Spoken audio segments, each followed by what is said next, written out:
Hello and welcome to lesson 14. Bine ați venit la lecția numărul 14. And first of all, it's revision time. So, we're revising the 7 high frequency verbs used in past tense simple. Câteva exerciții să ne reamintim cele 7 verbe de mare intensitate, de mare frecvență, folosite la trecutul simplu. Am învățat forma lor de trecut data trecută. Vi le citesc cu voce tare și voi vă gândiți care ar fi verbul cel mai potrivit, iar apoi vă voi arăta răspunsurile.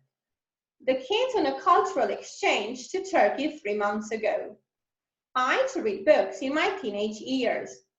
You swimming yesterday. I improved my English last year because I worked abroad for several months. I played tennis very well when I little. Okay, here we go with the answers. The kids went on a cultural exchange to Turkey 3 months ago. I liked to read books in my teenage years, în adolescență, da? În anii de adolescență. You went swimming yesterday. I had to improve my English last year because I worked abroad for several months. Am lucrat în străinătate timp de câteva luni. I could play tennis very well when I was little. Ok? Bine, sper că v-ați descurcat bine. Mai avem încă 5 verbe. Încă 7, scuze. Vi le citesc cu voce tare, voi vă gândiți care ar fi verbul cel mai potrivit. I him a favor because he was short of money. You hiking last summer. I a suggestion that the course should be held online. I angry yesterday morning because of the power cut. They married last summer. We the shopping last weekend. I cook and bake when I only 10. Okay? So think. Vă gândiți. Puneți pauză dacă aveți nevoie de mai mult timp de gândire. Puteți să vă scrieți verbele jos. Iar acum vă dau răspunsurile.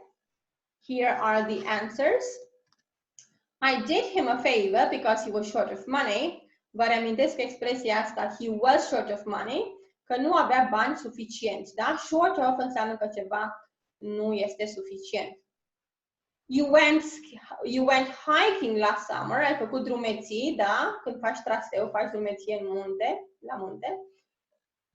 I made a suggestion that the course should be held online. Am făcut o sugestie ca cursul să fie ținut online, să fie ținut pe internet. I got angry yesterday morning because of the power cut. M-am enervat din cauza panei de curent. They got married last summer. We did the shopping last weekend. I could cook and bake when I was only 10. Ok? Vă reamintesc că a face cumpărături putem să spunem to go shopping sau to do the shopping, da? O să observăm că în limba engleză de multe ori putem să spunem în mai multe feluri și nu este vorba neapărat de sinonimie, cât de mai multe expresii care au același sens.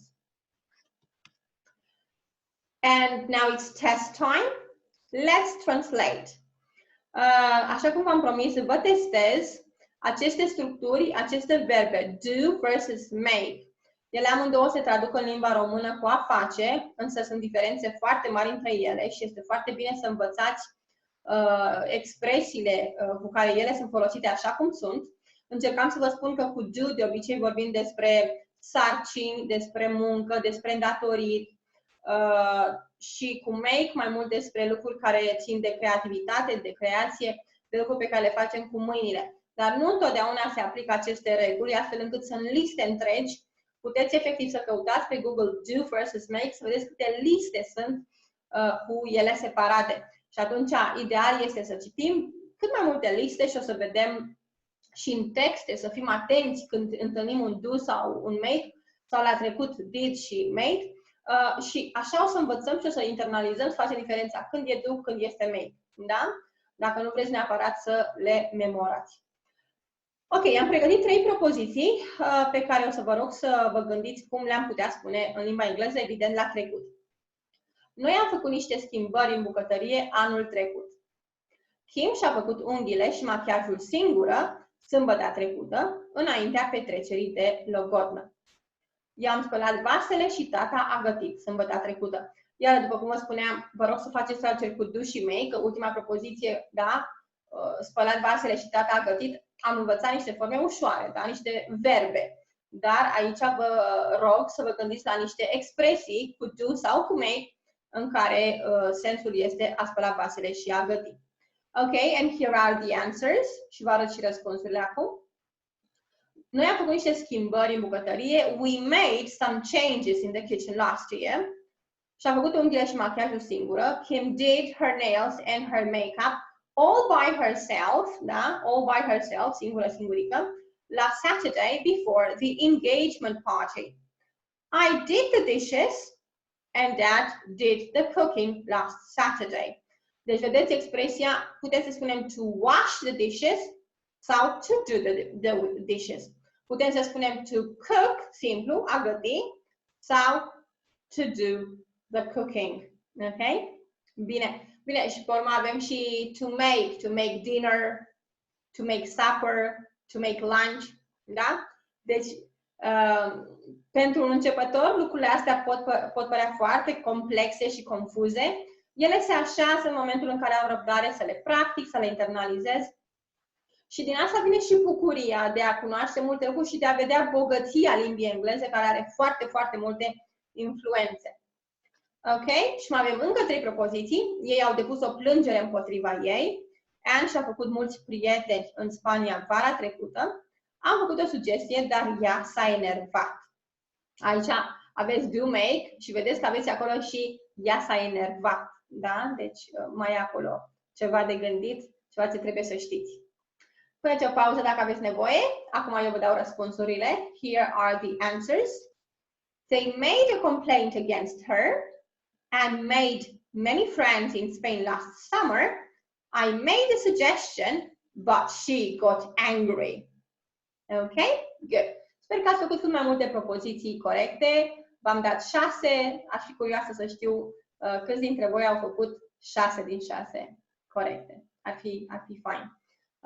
Poate cei dintre voi care urmăriți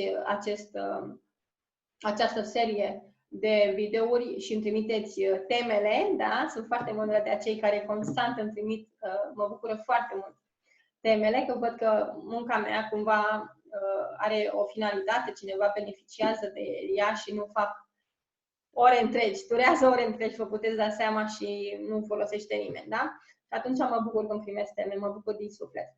Și poate când îmi trimiteți temele îmi și spuneți, Mona, am făcut 6 din 6. Sau am făcut câte ați făcut, da? Și puteți să reluați la un moment dat, reluați lecția 13, vă uitați încă o dată pe propoziții, le ascultați, le citiți, poate vi le notați și faceți testul pe urmă încă o dată. Cred că ar fi, e foarte, repetiția este mama învățării, este o frază așa, știți, pe care, dar este atât adevăr acolo, atât adevăr. În momentul, gândiți-vă când poate ați apucat să gătiți, da? Și cât de prost va ieși prima ciorbă sau nu va ieși deloc, sau, da? Și cum, repetând și făcând, ați învățat. La fel este cu absolut orice încercăm să facem nou. Așa că repetați. Iar astăzi trecem la trecutul simplu al verbului to be, cu cele două forme was și were. Aceste două forme sunt was și were.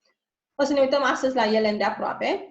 Vă reamintesc keywords, cuvinte cheie. Yesterday, ago și last sunt cuvintele cheie pentru trecutul simplu. Atunci când formulăm propoziții la trecutul simplu, ele sunt de foarte multe ori în asociere cu aceste 3 cuvinte. Yesterday, ago și last. Și la început v-am făcut niște propoziții în care să fie și prezentul verbului to be, să ne reamintim, ne reactualizăm și verbul to be la prezent și în același timp ne uităm un pic și la trecut. Acolo sunt doar două forme la trecut, was și were, deci nu este foarte greu. Ce trebuie doar să internalizăm practic este când folosim was, cu ce persoane folosim was și cu ce persoane folosim were. Încep și citesc cu voce tare și vă traduc. Puteți repeta după mine, chiar vă sfătuiesc. I'm at home now, but I was at the market 2 hours ago. I'm at home now, but I was at the market 2 hours ago. Eu sunt acasă acum, observați I'm pentru prezent, dar am fost la piață acum 2 ore. You're in the kitchen now, but you were in the living room 5 minutes ago. You're in the kitchen now, but you were in the living room 5 minutes ago. Tu ești în bucătărie acum, dar tu ai fost în sufragerie sau erai în sufragerie acum 5 minute. She's well now, but she was sick 3 days ago.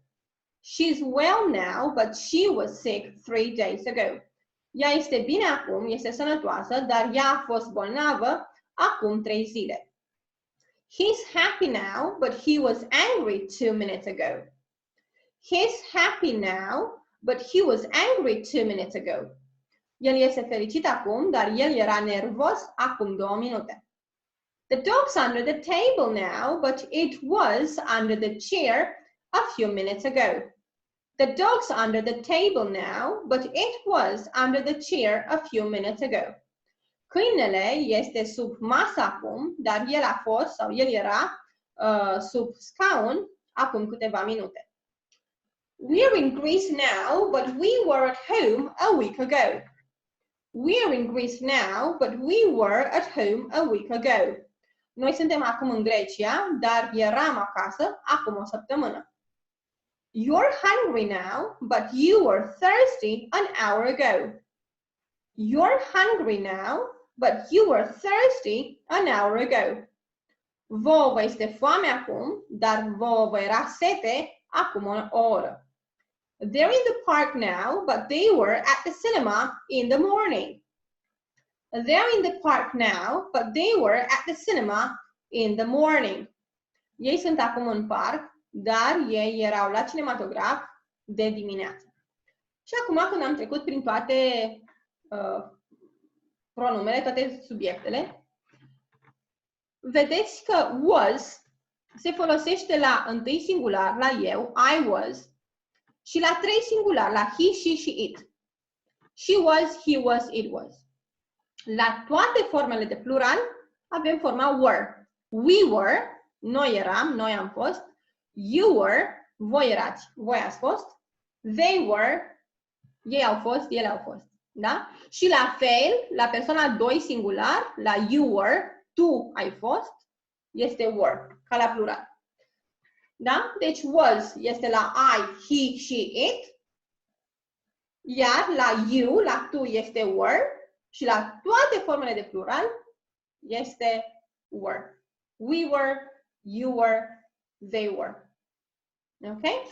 Ne uităm acum un pic la forma negativă, în care avem wasn't și weren't. Vă citesc vocetare și vă traduc. I was at the market yesterday.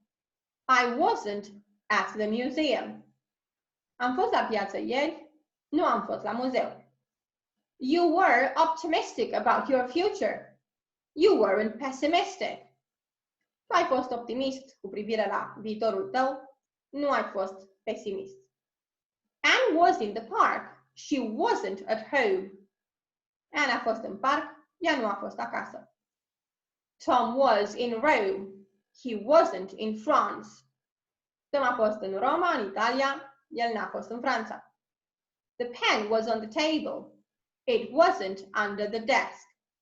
Creionul, pixul a fost pe masă, nu a fost sub masă, sub masă, sub birou. We were happy, we weren't sad. Noi am fost fericiți, noi nu am fost triști. You were at the seaside. You weren't in the mountains. Voi ați fost la mare, la litoral, voi nu ați fost în munți. They were very careful. They weren't careless. Ei au fost foarte atenți. Ei nu au fost neatenți. Observați că la forma de negativ la trecut avem wasn't și weren't. Și jos aici am scris așa. Wasn't este forma contractată de la was not. Iar weren't, forma contractată de la were not. Însă, cum vă spuneam de multe ori, în limba engleză se folosesc mult mai des aceste forme contractate. Da? Și atunci vi le-am predat direct așa, pentru că așa le veți întâlni și așa sunteți. Vă și sfătuiesc să le folosiți. Da? Wasn't și weren't. Puteți pune pauză, recitiți cu voce tare, vă sfătuiesc din suflet, puneți pauză des, recitiți cu voce tare, reascultați-mă pe mine cum le citesc, este foarte important să internalizăm o pronunție corectă. Aici avem cuvinte interesante, optimistic, pessimistic, careful, careless, da? Pe care de asemenea le puteți învăța. Bine, trecem și la questions, la forma interogativă. La fel ca la verbul to be la prezent, ce se întâmplă la trecut este că schimbăm locul subiectului cu verbul to be. Adică, practic, o să avem was sau were urmat de subiect. Da? Și avem aici mai multe exemple. Were you at Jerry's party yesterday? Ai fost la petrecerea lui Jerry ieri? Were you at Jerry's party yesterday? Was Anne at the party too? Was Anne at the party too? A fost și Anne la petrecere? Were the guests happy? Were the guests happy? Erau invitații fericiți, mulțumiți?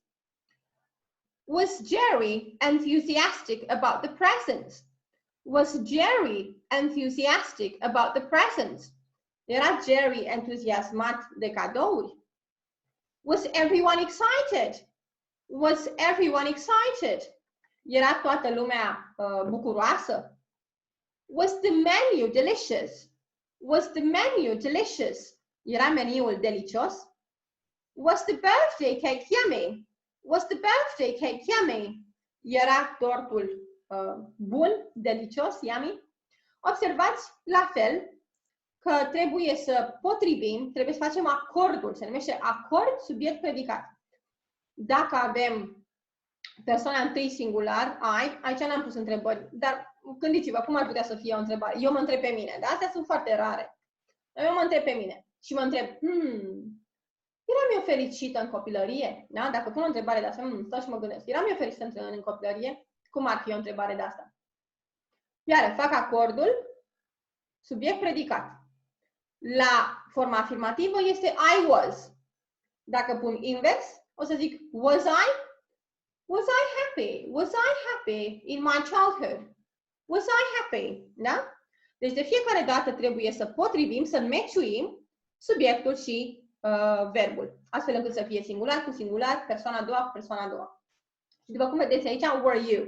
La afirmativ am spus că este you were. Dau slide-ul un pic înapoi. Da? Și uitați-vă, you were. Da? Și atunci, evident că întrebarea va fi were you? Were you? La fel, persoana a treia singular, she, Anne. Was Anne? Was she? Pentru că dacă ne uităm cu un slide înapoi, avem aici Anne was. La persoana a treia singular, avem forma was. Și la fel mai departe. Were the guests happy? The guests înseamnă ei, adică they. Și am spus că la formele de plural avem forma were. Deci în interogativ o să fie were they? Were the guests? Practic schimbăm locul subiectului cu predicatul și în față o să vină was sau were. Iar acum trecem și la întrebări care pot să înceapă, după cum bine știți, cu WH question words. Vă reamintesc de întrebările where, when, why, how old, how much, who with, care întotdeauna pot să apară la început de tot când vrem răspunsuri mai dezvoltate. Da? Ok. Aici trebuie să vă mai menționez ceva. Să aveți mare grijă cum pronunțați cuvântul unde. Where. Where. Iar când vorbim de verbul to be cu formele was și were, trebuie să pronunțați was și were. Să nu pronunțați was și where. Da? Adică dacă întreb unde ai fost tu, nu întreb where were you. Înțelegeți? Se pronunță where were you. Where were you. Deci formele de trecut sunt was și were. Pronunția e foarte importantă aici. Nu confundați where, unde, cu were, care este forma de trecut al verbului to be, la plural. Da? Sper că am fost clară. Avem un exercițiu aici, în care aveți răspunsul. Exercițiul ăsta e foarte interesant, îl fac mult cu copiii. Aveți răspunsul Iar voi trebuie să vă gândiți la care este întrebarea. Toate întrebările la care trebuie să vă gândiți sunt întrebări care încep cu WH question words. Da? Aveți un model care sper să clarifice totul. Răspunsul este așa. I was in London last week. Și eu subliniez in London. Adică eram în Londra săptămâna trecută, nu în Paris sau altundeva. În Londra eram. Ăsta este răspunsul. Care ar fi întrebarea la care să răspund eu astfel? Dacă pun accentul pe in London, întrebarea o să fie Where were you last week? Where were you last week? Unde ai fost? În Londra am fost. Și răspunsul este in London. Observați întrebarea, citesc încă o dată. Where, da? Vorbeam de pronunție acum un minut. Uitați aici și scris și vizual, aveți dacă sunteți vizuali. Where, were, da? Nu citiți where. Where were you last week? Where were you last week? I was in London last week. Observați că se folosește where, primul, deci WH question word, urmat de verbul to be la trecut și pe urmă urmat de subiect. Următorul model, am două modele pentru voi. I was in London last week. I was in London last week. Și pun accentul pe last week. Adică săptămâna trecută am fost în Londra, nu acum o lună. Care ar fi întrebarea potrivită? Întrebarea este When were you in London? When were you in London? Când ai fost în Londra? Last week, săptămâna trecută. Deci, genul ăsta de exercițiu vi se poate părea foarte bizar, dar vă forțează să vă gândiți voi cum formulezi întrebarea, pentru că de foarte multe ori ca adulți trebuie să întrebăm lucruri, să aflăm informații. Cum formulezi corect întrebarea? Faceți un efort, nu este un exercițiu ușor. Trebuie să vă gândiți că primul cuvânt o să fie din categoria aceasta, vă arăt încă o dată, de întrebări where, when, why, how old, how much, who, with. Da? Deci asta o să fie primul cuvânt de întrebare. După care o să fie was sau were, în funcție de acord, în funcție de persoană, iar apoi subiectul. Da? Ok. Începem. I was at the cinema at the weekend. I was at the cinema at the weekend. Am fost la cinematograf în weekend și accentul este pe în weekend. Deci, practic, voi ce trebuie să întrebați? Când ai fost la cinema? Când ai fost? Cum am întrebat noi când ai fost la cinematograf?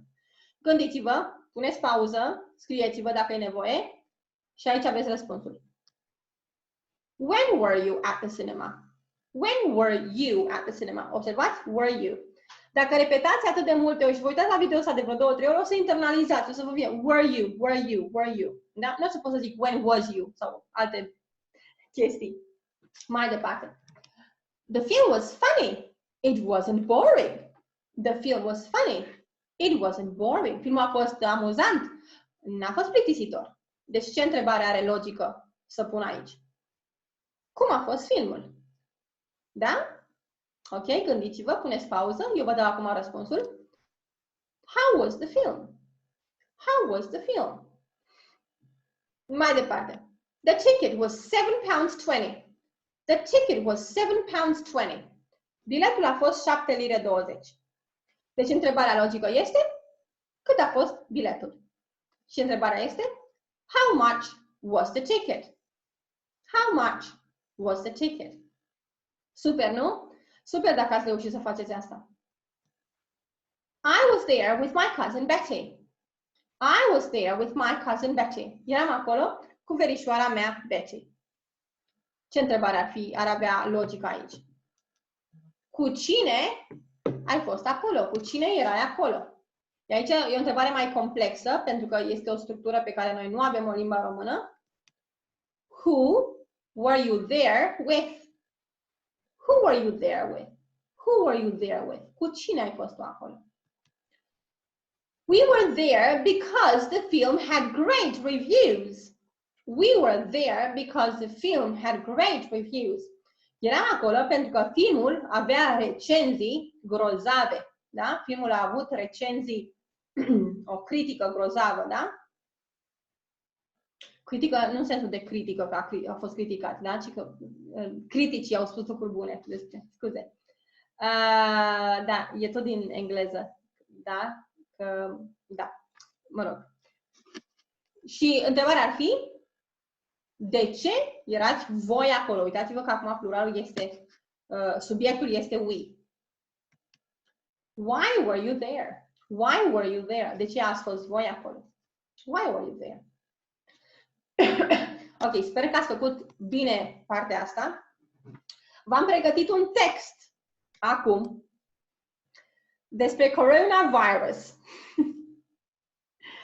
Ok, the coronavirus lockdown se numește lecția, textul pe care vi l-am pregătit, o să-l vedeți, nu e foarte lung, dar e foarte drăguț, are mult was și were.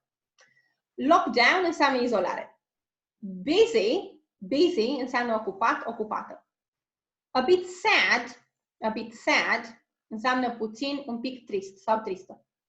Was made redundant a fost disponibilizată, concediată. Da? Când oamenii sunt în număr mare dați afară pentru că compania nu-și mai poate permite să-i plătească sau sunt alte probleme. Vorbim despre disponibilizare, redundancy în engleză.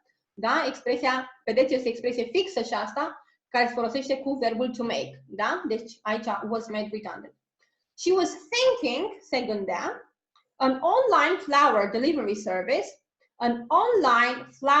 delivery service, un serviciu de livrat flori, de livrare flori pe internet, healthy, sănătos. Acolo să nu înțelegeți că se livrează florile pe internet, ci că se cere, da? Se programează pe internet. Together, împreună. Free time, timp liber. Și vă citesc textul cu voce tare, pe urmă vin și traduc. Vă sfătuiesc să faceți și voi la fel, să-l citiți și voi cu voce tare după mine. The family was at home because of the lockdown. Mom was in the kitchen and the kids were in their room. Dad was on his computer all day long. He was very busy. The kids were on their laptops too. They weren't playing video games. They had online lessons with their teachers. Mom was a bit sad. She wasn't very sad, just a bit. She was made redundant, and she was thinking about a plan to start an online business. Maybe an online flower delivery service. They were all at home, and they were healthy and well, so that was the most important thing. They were together, and in their free time, they had a lot of fun. Aveți foarte multe verbe cu was și were, însă dacă nu sunt în albastru, înseamnă că e o formă mai complexă, nu doar verbul to be, da? Pentru că was și were sunt și verbe auxiliare în anumite timpuri și atunci nu le-am făcut cu albastru, da? Să știți de ce câteodată nu vedeți cu albastru was și were, înseamnă că sunt niște forme gramaticale mai complexe. Mai citesc o dată și vă traduc. The family was at home because of the lockdown. Familia era acasă din cauza izolării. Mom was in the kitchen and the kids were in their room. Mama era în bucătărie și copiii erau în camera lor.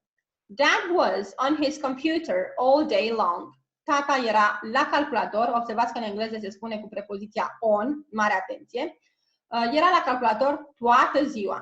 He was very busy. El era foarte ocupat. The kids were on their laptops too. Copiii erau la laptopuri de asemenea. They weren't playing video games. They had online lessons with their teachers. Nu jucau jocuri pe calculator, aveau lecții online cu profesorii lor. Mom was a bit sad. Mama era un pic tristă. She wasn't very sad, just a bit.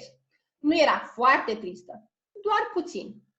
She was made redundant and she was thinking about a plan to start an online business.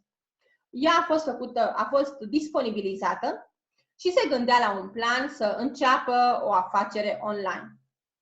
Maybe an online flower delivery service. Poate un serviciu de livrare flori online. They were all at home and they were healthy and well. So that was the most important thing. Erau toți acasă și erau sănătoși și bine.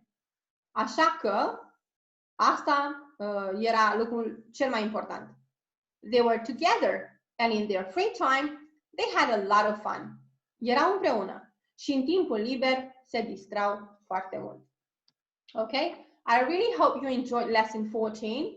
Sper din suflet că v-a plăcut lecția numărul 14. Vom continua cu trecutul. Următoarele lecții se focusează pe trecut. Recapitulați, ascultați, citiți cu voce tare, practicați cât puteți de mult și cu siguranță că dacă aveți scopul să învățați limba engleză până la sfârșitul vieții, cum am eu scopul să învăț limba germană până la sfârșitul vieții, veți reuși. Dar pentru asta trebuie să fiți asumați, adică să nu așteptați să vă împingă ceva de la spate, este obiectivul tău, da? Este obiectivul meu personal să învăț germană, nu soțul, nu mama, nu nimeni, este al meu.